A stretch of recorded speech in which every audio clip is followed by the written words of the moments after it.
आज हम इंडोनेशिया में एक एनिमल ट्रैफिकर से मिलेंगे। हम इतिहास के सबसे खतरनाक मार्केट में जाएंगे जहां सबसे अजीबोगरीब जानवर बेचे जाते हैं। हम देखेंगे ये लोग कितना कमाते हैं और कौन इस धंधे के पीछे से कंट्रोल करता है और सांप की खाल से लेकर मांस तक की तस्करी करता है। तैयार हो जाइए, चीजें थोड़ी खतरनाक होने वाली। वो हमसे पैसे मांग रहा है ना? वो गला काट रहा है।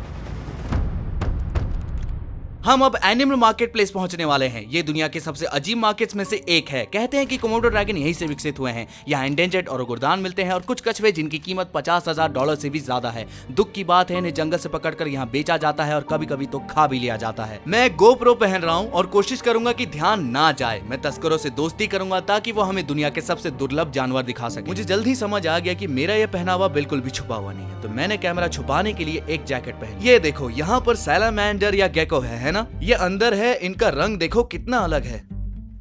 ऊपर सांप भी रखे हैं। healthy reason. जैसे डायबिटीज हो, ब्लड प्रेशर। यहाँ अंदर कुछ सैलामैंडर जैसा लग रहा है। ऊपर और सांप है और यही इनका खाना है। यहाँ खरगोश भी है। इनकी क्या कीमत है? यार मैं तो हैरान हूँ, सिर्फ $4, इतना सस्ता। ओह बेचारे जानवर, कम से कम ये पिंजरे में तो शांत लग रहे हैं, जैसे उन्हें कुछ फर्क नहीं पड़ रहा। दिल करता है कि सबको खरीद लूं और आजाद कर दूं। आप एक दिन में कितना खरगोश बेचते हो?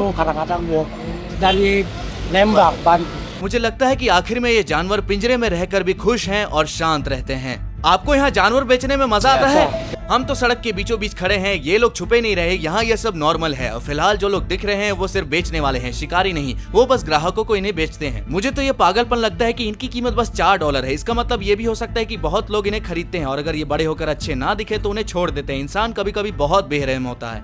हे भगवान, ये क्या है? ओह बेचारा, जो जानवर उड़ना चाहते हैं और पिंजरे में बंद हैं, उन्हें देखकर और ज्यादा बुरा लगता है। हर जानवर की क्या कीमत है? 350,000 रुपया। और इन जानवरों को क्या कहा जाता है? आप एक दिन में कितना बेचते हैं और किससे? 5 ekor paling. Ya nggak tahu ramai juga sih yang membeli. बहुत से माता पिता इन्हें पालतू जानवरों की तरह खरीदते हैं और रोज लगभग 5 बिक जाते हैं। हम सिर्फ उड़ने वाली गिलहरियों की बात कर रहे हैं और ये लोग $150 कमा रहे हैं। हम अंदाजा लगाते हैं कि ऐसे लगभग 500 दुकानें हो सकती हैं। मतलब जानवरों की तस्करी से एक दिन में $1 लाख की कमाई हो। आप हर बिक्री से कितना कमाते हो? 50,000. असली पैसा कौन कमा रहा है? देखो ये बाहर नहीं आ रहा है ना? देखो वो इसे कैसे काट रहा है। ओह अरे यार, कितनी दयनीय हालत है। इसे देखो, ये चमगादड़ की तरह सो रहा है। सोचो कितने स्ट्रेस में होंगे ये, ठीक से सो भी नहीं पा रहे हैं और यहाँ पिंजरे में बंद है। लोग इन्हें घूर रहे हैं। ये मार्केट करीब 22,000 स्क्वायर फीट में फैला है। 10 मिनट चलने के बाद आप बीच के पॉइंट पर पहुँचते हो जहाँ कम भीड़ होती है और ज्यादा एगोस्टिक जानवर दिखते हैं। देखो कुछ बच्चे अब खरगोश खरीदने आए हैं। आखिर में ये लोग इंसानों की भावनाओं से खेलते हैं ना? अगर आप बच्चे हो तो आपको ये खरगोश खूबसूरत दिखते हैं। यहाँ पिंजरे में ऊपर और भी खरगोश हैं। ये देखो छोटे छोटे चूहे, ये अभी अभी पैदा हुए हैं और इन्हें बड़ी मात्रा में पाला जा रहा है ताकि लोग खरीद सकें। लगता है ये इसे छुपाने की कोशिश कर रहे हैं। ये छिपा रहे हैं ताकि हम उल्लू की रिकॉर्डिंग ना कर सके। वहाँ पीछे उल्लू हैं। ओह ये तो चमगादड़ है यार, नीचे वाला। अब क्या करे यार, क्या हम उसे छुपा लें और उसी को लेकर चलें? चलो चलते हैं। ये लोग नहीं चाहते कि हम रिकॉर्ड करें, है ना? ये बचने की कोशिश कर रहे हैं। जाकर बोलो कि हम बायोलॉजिस्ट हैं, क्या हम कुछ पूछ सकते हैं? Okay. So they don't want it, so we can walk. जो असली अवैध जानवर बेचने वाले लोग हैं जिन्हें हम ढूंढने आए थे, वो छुप गए हैं। क्यों? क्योंकि चमगादड़, छोटे कछुए, शायद यही वो दुर्लभ और बैन किए हुए जानवर हैं। आखिर में हमें यह मानना होगा कि इंडोनेशिया का यह बाजार नहीं चाहता कि यूट्यूबर्स आकर इसका खुलासा करें। यहाँ जानवरों की तस्करी से ये लोग अच्छा बिजनेस कर रहे हैं और हम इनके दुश्मन हैं। देखो कितने जानवर हैं, लेकिन वहाँ देखो बंदर, मुर्गियाँ और काले कछुए एक साथ रखे हुए हैं। मुझे लगता है वही कछुआ है जिसकी बहुत कीमत है। लेकिन उससे पहले कि हम देखें कि ये लाखों का है या नहीं, मैं आपको बताना चाहता हूँ कि ये चूजे रंग बिरंगे क्यों हैं। खरीदारों को लुभाने के लिए वो चूजों को डाई में डुबोते हैं या अंडे में ही कलर इंजेक्ट कर देते हैं। जहरीले प्रोडक्ट इस्तेमाल किए जाते हैं और शायद वो ज्यादा दिन जिंदा ना रहे। कछुआ कितने का है? It will cost you about $7. 7? तो फिर ये वो दुर्लभ जानवर नहीं है जिसे हम ढूंढ रहे हैं। वाह, कछुए तो बैग में भी रखे मिलते हैं। बंदर कितने का मिलता है? ये ज्यादा एक्साइटिंग है ना? 3 million. 3 million. 3 मिलियन। इसकी उम्र कितनी है? 3 months. क्या बहुत से टूरिस्ट इसे खरीदते हैं? Banyak. देखो कैसे बेचारा चिल्ला रहा है। सांप कितने के मिलते हैं? Beda-beda harganya, beda jenis. beda. सबसे महंगा वाला Yang paling mahal. 1 million. 3 million, वाह, 5 million. देखो ये हम खोल कर दिखा रहे हैं। 70 mil. ये उसमें से है जो काटता नहीं लपेटता है। थ्योरी कहती है, बेहतर होगा मैं अपना हाथ ना गवाऊं। ये चूहे हैं जिन्हें सांपों को खिलाने के लिए रखा है और लोग इन्हें पालतू जानवरों के तौर पर खरीदते हैं। Nah, वाह, और आप एक दिन में कितने सांप बेचते kok हैं? nggak tahu itu namanya rezeki kita kan nggak tahu. और सबसे ज्यादा कौन खरीदता है? Orang lokal, orang bule ada juga. हमने देखा है कि इंडोनेशिया को अवैध जानवरों की तस्करी से 20 बिलियन डॉलर से ज्यादा की कमाई होती है। सिर्फ ये मार्केट ही 1 बिलियन डॉलर से ज्यादा बिजनेस करता है और इनमें से ज्यादातर बिक्री ऑनलाइन होती है। अगर ये सब हो रहा है तो इसे बेचने वालों की गलती नहीं, क्योंकि बहुत बड़ा बाजार है जो इसे खरीदना चाहता है, इसे नॉर्मल मानता है और इसे आसानी से पाना चाहता है। एक नॉर्मल घोड़ा है जिसकी कीमत 70 मिलियन डॉलर तक जाती है। दुनिया भर में ऐसे 10,000 से ज्यादा घोड़े बिक चुके हैं। इंडोनेशिया बहुत चीजें बनाता है पर ज्यादातर बाहर बेचता है क्योंकि यहाँ के लोग अफोर्ड नहीं कर पाते। यहाँ हम और मछलियाँ देख रहे हैं, और मछलियों की बात करें तो ग्रेट व्हाइट शार्क की कीमत 1 मिलियन डॉलर होती है। ब्लैक ककाटू 30,000 डॉलर का बिकता है। हायासिंथ मकाओ 40,000 तक, और एक तरह की बिल्ली है ये वाली जिसकी कीमत 1,25,000 डॉलर तक जाती है। लोग एक बिल्ली के लिए 1,25,000 तक दे रहे हैं। ये जो छोटी छोटी मछलियों की थैलियां हैं ये 60 सेंट में बिकती हैं। मुझे लगता है कि मछलियां सबसे सस्ते जानवर में से एक है। हमें ये ध्यान रखना चाहिए कि ये कीमत हमें कम लग सकती है क्योंकि यहाँ की करेंसी बहुत गिरी हुई है। उल्लुओं की आंखें बहुत फैली हुई हैं, जैसे उन्हें बहुत नींद आ रही है। कहा जाता है कि बंदरों को कभी कभी मेकअप भी किया जाता है ताकि वो ज्यादा प्यारे लगे। हे भगवान, मुझे लगता है कि ये लोग इन बंदरों को शो में नचवाते भी हैं। ये कपड़े पहने हुए क्यों हैं? To attract people to buy. अब हम मार्केट के गुप्त हिस्से में जा रहे हैं, कुछ ऐसा जो मुझे बहुत हैरान करता है और आपको भी चौंका देगा। कैमरामैन ने अभी तक नहीं देखा और वो भी शॉक्ड हो जाएगा। देखो वहाँ कितने बड़े बतख हैं। ये तो पागलपन है। 2 बंदर एक दूसरे को गले लगकर खाना खा रहे हैं। शायद ये माँ है। बेचारे बतख चल नहीं पा रहे हैं। इन्हें यहाँ, वाह देखो, उल्लू उड़ना चाहता है लेकिन उड़ नहीं सकता। क्या मैं अंदर आ सकता हूँ? ओह, एक और तरह का उल्लू, ये सीवेट है। पागलपन है। और इन बेचारे बतखों को देखो। अब हम मार्केट के सबसे गुप्त हिस्से में पहुंच चुके हैं। बंदरों को रस्सी से बांध कर रखा है ताकि उन्हें कोई चुरा कर या भगा कर ना ले जाए। सीवेट के बारे में एक दिलचस्प बात यह है कि इनका मल दुनिया की सबसे महंगी कॉफी बनाने में काम आता है और ये इन्हीं जानवरों से आता है। सीवेट कितने का है? 600,000. Over there is 1,500,000. पिंजरे में बतखें और मुर्गियां हैं। ये देखना शर्मनाक है। ये तो फैक्ट है। बहुत सारे पिंजरे हैं, बहुत सारे। देखो कैसे खुद को छुड़ाने की कोशिश कर रहा है। देखो ये उसे काटने की कोशिश कर रहा है ताकि उड़ सके। हम कुछ नहीं कर सकते। देखो, ओ, अब हम अंदर और गहराई में जा रहे हैं। देखते हैं अंदर क्या मिलता है। क्या आपने हमेशा ये जानवर वाला मार्केट देखा है? Hewan, ya. आपका फेवरेट जानवर कौन सा है? Yang paling bisa. Burung. देखो कछुए छोटे भी हैं और बड़े भी हैं। 70 million रुपया। मुझे लगता है हमें वो एक्सोटिक कछुआ मिल गया जिसे हम ढूंढ रहे थे। इस कछुए की कीमत 4,200 यूरो है। इतना महंगा क्यों है? Is very unique and hard to find. ठीक है, इस कछुए का नाम क्या है? Scaldabra. ये जो कछुआ है इसे गैर कानूनी तरीके से बेचा जा रहा है। ये एक एंडेंजर्ड प्रजाति है। कई लोग इसे खाने के लिए खरीदते हैं और कुछ पालतू जानवर के तौर पर। माहौल में टेंशन बढ़ गई है और चीजें बिगड़ने लगी। He was asking for the permission. कौन? This one is the security guard. वो हमसे पैसे मांग रहा है ना? Yeah. So I said later. If he already asked for money, another man will ask another man. हाँ, गाइड सही था। अगर हमने पैसे दिए तो और लोग भी फायदा उठाएंगे, और यही हुआ। वो कह रहा है कि वो हमारा पीछा करेगा और तब तक नहीं जाएगा जब तक हम उसे पैसे नहीं दे। तो मैंने भी अब उसे पैसे दे दिए हैं। उसने लगभग $10 मांगे। ये सब बहुत ज्यादा हो गया है क्योंकि यहाँ बहुत सारे बच्चे भी हैं। दुकान वाले भी सिर्फ शूटिंग के लिए पैसे मांग रहे हैं। गाइड हमारा पीछा कर रहा है। ऊपर से गर्मी, अब हमारे कैमरे बंद हो रहे हैं। हमें उन्हें चार्ज करना पड़ेगा। अब हम छोटे छुपे हुए कैमरे से शूट कर रहे हैं। ये जो काली मुर्गी है ये बहुत महंगी होती है क्योंकि इसे काला जादू में इस्तेमाल किया जाता है। इसे आमतौर पर बलि या टोटकों में चढ़ाया जाता है और इसकी कीमत लगभग $30 होती है। आप रोज लगभग कितने मुर्गे बेचते हो? Oh iya nggak tentu. Sehari kadang 1 aja nggak ada. और ये सारे जानवर कहाँ से आते हैं? Somebody from the village and then from the farm, they came to Jakarta and supplies to this man. चलो अंदर चलते हैं। मैं GoPro के साथ जा रहा हूँ, तुम बाहर रहो। हेलो, क्या मैं कुत्ते देख सकता हूँ? नहीं।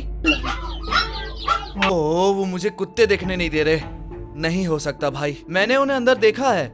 नहीं, No, even you pay, he doesn't want to show you. नहीं, जैसा कि आप देख सकते हैं काला पहलू है जिसे ये लोग हर हाल में छुपाना चाहते हैं। ऐसे एक्सोटिक पक्षियों को छिपाने के लिए उन्हें अक्सर छेद वाली प्लास्टिक की बोतलों में रख दिया जाता है ताकि उनकी हरकतें सीमित रहें और कई बार इससे उन्हें जिंदगी भर के लिए गंभीर चोटें हो जाती हैं। आखिर में हमें सोचना चाहिए दुनिया पैसे से चलती है। अगर ये लोग इतना रिस्क लेते हैं, जानवरों को ऐसे पागलपन भरी हालात में रखते हैं, तो वो लोग लाखों यूरो के लिए ऐसा करते हैं। हमने सोचा कि चलो उन लोगों से बात करते हैं जो असल में इस मार्केट को कंट्रोल करते हैं। क्या आपके बॉस से बात करना मुमकिन है या कोई रास्ता है? Kalau larangan sini nggak ada. Nah, so all the protection animal, they don't have it. Nggak ada. Enggak, no. कोई इंटरव्यू नहीं? No interview. Iya. Ada orang juga nggak ada. Sini ya Pak. Hei, siapa nih? Nah, yuk kita foto. क्या? Mani. ठीक है, Mani, lo foto. देख लो, आपने सुन ही लिया, पैसा नहीं तो फोटो नहीं। क्या हुआ? Not any picture anymore. सब कुछ और पेचीदा होता जा रहा है। शूटिंग के लिए पैसे देने पड़ रहे हैं, लेकिन हम हार नहीं मानने वाले थे। हमने जिद की, दबाव डाला, जब तक कि हम किसी से संपर्क नहीं कर पाए। उन्हें मिलने के लिए हमें सिरीबोन जाना पड़ा, जहां ज्यादातर लीदर प्रोडक्ट्स का निर्माण होता है। बताया गया कि ये सारे जानवर पास के झीलों से पकड़े गए हैं। यहाँ बहुत सारे सांप, छिपकली, गेको और सब कुछ है। देखो, ये कह रहा है कि ये मगरमच्छ की खाल से बना है। क्या ये तुमने बनाया या खरीदा है? Pengrajin Jogja. आपकी इस बारे में क्या राय है? क्या आप जानवरों को मारकर बैग्स बनाने के पक्ष में हो, खासकर जब वो इतने महंगे बिकते हैं? जवाब देने से पहले चलो फैक्ट्री के अंदर चलते हैं। He is the owner of this place. ठीक है, हेलो। Yuda Mukti. जैसा कि उम्मीद थी, हमें अंदर जाने के लिए सभी कर्मचारियों को रिश्वत देनी पड़ी। यकीन नहीं हो रहा, सारे मरे हुए सांप यहाँ बीच में पड़े हैं। Some still alive, but some is already died. ये पागलपन है। Ini apa dibuat diambil dagingnya gitu Pak. अच्छा, मतलब ये लोग मांस बेचने के लिए ये सब करते हैं और खाल मछलियों को खिला दी जाती है। ये है सांप का मांस। मांस की कीमत कितनी होती है? Pabriknya itu apa 75.000 per kilo. क्या ये सांप खतरनाक होते हैं? Oh enggak, ini enggak ada bisanya. Yang ular tawar tapi enggak ada bisa. हमने मजदूरों से पूछा कि फैक्ट्री में उनका काम क्या है। ठीक है, कमाल है, ये अभी मांस तैयार कर रहे हैं जिसे बाद में पकाया जाएगा और उबाला जाएगा। आप एक दिन में कितने सांप मारते हो? Ya kalau sehari ya kalau ada itu banyak juga sih habisnya. एक दिन में 1000 सांप। मुझे नहीं पता कि इन्हें कमीशन मिलता है या ये बस डेडिकेटेड हैं। एक दिन में कितना पैसा कमा लेती हो?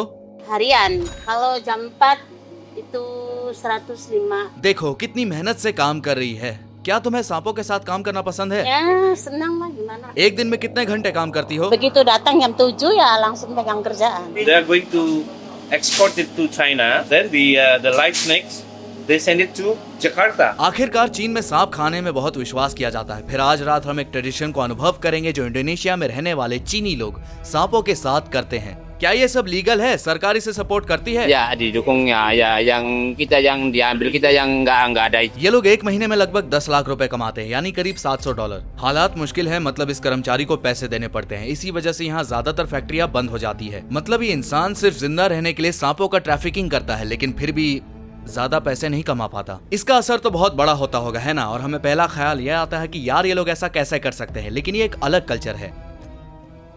वाह, ये बहुत भारी एहसास है। क्या आप कभी सांप ट्राई करने को सोच सकते हो? मैंने ये बात तब कही जब मुझे पता नहीं था कि रात में कोबरा मार्केट में क्या होने वाला है। जल्द ही दिखाते हैं। पहला एहसास जो आया वो था सम्मान और डर, क्योंकि ये सांप है ना? भले ही मरा हुआ है, मैं इसे छूने से डर रहा हूँ। ये बहुत मजबूत है। ओह, ये मांस स्क्विड जैसा लग रहा है सच में। उन्होंने हमें वो जगह भी दिखाई जहाँ जिंदा सांपों को रखा जाता है, जिन्हें ये बैरल और जमीन पर रखे बैग्स में स्टोर करते हैं। हे भगवान, सांप को छूना बहुत डरावना है। उन्होंने हमें बताया कि सांपों को निकालते वक्त बहुत धीरे और सावधानी से करना पड़ता है। ओह! ओह! हे भगवान, ये अभी अभी कूदा, मेरी तो फट गई। ये सांप कितने का बिकता है? Kiraan ini sekarang lagi murah. Enggak, 8.000. क्या तुम्हें इससे डर नहीं लगता? Udah lama udah 10 tahun lebih. उन्होंने हमें वो जगह भी दिखाई जहाँ सारे मांस और सांपों की खाल रखी जाती है। सांप की खाल। Yes. That last night you. ¿Qué es eso? What is this? Perdón. Live snake. Live snake. सुनो, ये कैसी आवाजें निकल रही है? Itu ular kobra berbisa. This one is cobra. ये कोबरा है। मैंने गलती से कोबरा पर पैर रखा था। देखो, हमने ऐसा पाकिस्तान में भी किया था अपनी पिछली वीडियो में। मैं उसका लिंक दे रहा हूँ, अगर आपने नहीं देखा तो देख लेना। अब हमें सांपों से पहले जितना डर नहीं लगता था, अब थोड़ी समझ भी आ गई है। लेकिन ये सांप अब भी मुझे डराते हैं और ये थूकते भी हैं। लोग कहते हैं कि ये खतरनाक नहीं, लेकिन मुझे उन पर भरोसा नहीं है। फिर इस प्रोसेस के बाद आमतौर पर इनकी खाल से ये पर्स बनाया जाता है। ये दोनों सांप की चमड़ी के हैं। यहाँ पास में पहले एक फैक्ट्री थी, लेकिन कमाई नहीं हो पाने के कारण बंद हो गई। अब खाल ज्यादा प्रोसेस्ड लग रही है, मतलब उतनी खूबसूरत नहीं है जैसे पहले थी। ये जो है वो मगरमच्छ की खाल से बना है और देखने में काफी अलग है, काफी पतली। मगरमच्छ की खाल भी वैसी होती जैसे सांप की, लेकिन ज्यादा मोटी। देखो यहाँ हमने देख लिया कि फैक्ट्री में इन जानवरों के साथ क्या होता है। अब अंत में देखते हैं कि ये सांप इंसानों के खाने के लिए कहाँ जाते हैं। हम वापस जकार्ता शहर लौटे, जहाँ रात में एक बहुत आम परंपरा होती है, कोबरा को मारना, उसका खून पीना और उसे चखना। घबराओ मत, हम सब कुछ शेयर करेंगे ताकि तुम्हें चक्कर ना आ जाए। सारे कोबरा यही हैं, जो जहरीले होते हैं। अगर उन्हें सही से नहीं पकाया गया तो जो भी खाएगा मर सकता है। ये सच में पागलपन है। इंडोनेशिया में लोग मानते हैं कि कोबरा में जादुई और पवित्र ताकत होती है और जो इसे खाता है वो लंबी उम्र तक जीता है। खून से भी कई फायदे होते हैं। अभी उन्होंने हमें चेतावनी दी है कि जब भी वो सांप का कंटेनर खोले तो दूर रहना है, क्योंकि जहर झटक सकता है। क्या तुम्हें कभी सांप ने काटा? Be careful. Udah. Berobat di kampung gitu aja udah. मरते मरते बचे है ना। Ya kita harus diikat juga. खतरे के बावजूद ये लोग बिना डरे काम करते हैं। अब ये हमें दिखा रहे हैं कि वो सांप को कैसे तैयार करते हैं। ठीक है, वो गर्दन पकड़ रहा है। ओह नहीं, अब वो गर्दन काटेगा। देखो, अब सारा खून निकल रहा है। मुझे ये सीन थोड़ा सेंसर करना पड़ेगा ताकि आप देख सकें। उसने सांप का पूरा खून निकाल दिया। लोग ये चीज कैसे पी लेते हैं? दिमाग घूम गया है। अब ये उसकी खाल उतारेगा और वो भी सीधा सड़क पर। इन्हें फर्क नहीं पड़ता, जैसे कोई सॉक्स उतारता है वैसे आराम से चमड़ी उतार दी। सांप अभी हिल रहा है, देख सकते हो। मुझे नहीं लगता ये पूरी तरह मरा है। अब ये अंदर के सारे अंग, रीढ़ की हड्डियां वगैरह निकाल रहे हैं और अफसोस की बात है ये जो भी सांप हैं उनका हाल यही होना है, क्योंकि हर रात लोग सांप खाने आते हैं और अब ये रीढ़ की हड्डी निकाल रहे हैं ताकि सांप हिले नहीं। हमने देखा कि वो खून में शहद डालते हैं, शायद मीठा करने के लिए। ये नकली लगता है लेकिन सब कुछ लाइव तैयार करते हैं, आप देख ही रहे हो। इस जहर को देखो, उसके मुंह से निकल रहा है। ये सब नंगे हाथ करते हैं, वो भी सड़क के बीचों बीच। देखो कितना घिनौना लग रहा है। उफ, बहुत गंदा, टमाटर की चटनी जैसा दिख रहा है, लेकिन भाई ये चटनी नहीं है। खून जम जाए तो जान भी जा सकती है। अच्छा हुआ मैंने नहीं पिया, मैं बहुत करीब था। देखो, एक बात जिसने मुझे चौंका दिया वो ये थी कि उन्होंने सांप के लिए कोई प्रार्थना नहीं की, जैसे उन्हें कोई फर्क नहीं पड़ रहा। आमतौर पर कोई रिचुअल तो करते ही हैं, खासकर जिन जानवरों को पवित्र मानते हैं, लेकिन यहाँ पर कुछ भी नहीं। अब सांप को ग्रिल पर रखने का टाइम आ गया है।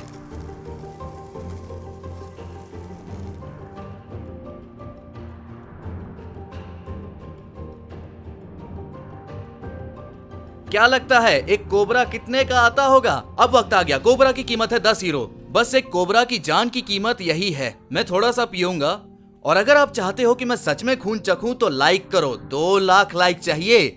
मैं खून चखने फिर से आऊंगा और एक शूट वीडियो भी बनाऊंगा। कैमरा वाला तो हंस रहा, लेकिन मैं सीरियस हूँ। माँ और बेटी कोबरा खा रही हैं, सोशल प्रेशर है ना। मैं भी एक टुकड़ा चखता हूँ।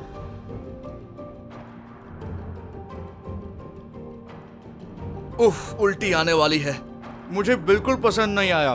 सूखे स्क्विड जैसा स्वाद है, जैसे सांप की खाल चिबा रहे हो, मतलब जैसे सच में खाल खा रहे हो। उम्मीद करता हूँ आपको वीडियो पसंद आया होगा। सब्सक्राइब करो और याद रखो, हम सब इंसान हैं। अलविदा। खून जम जाए तो मर भी सकते हो। शुक्र है एक्सपर्ट ने बताया, वरना मैं सच में पीने वाला था।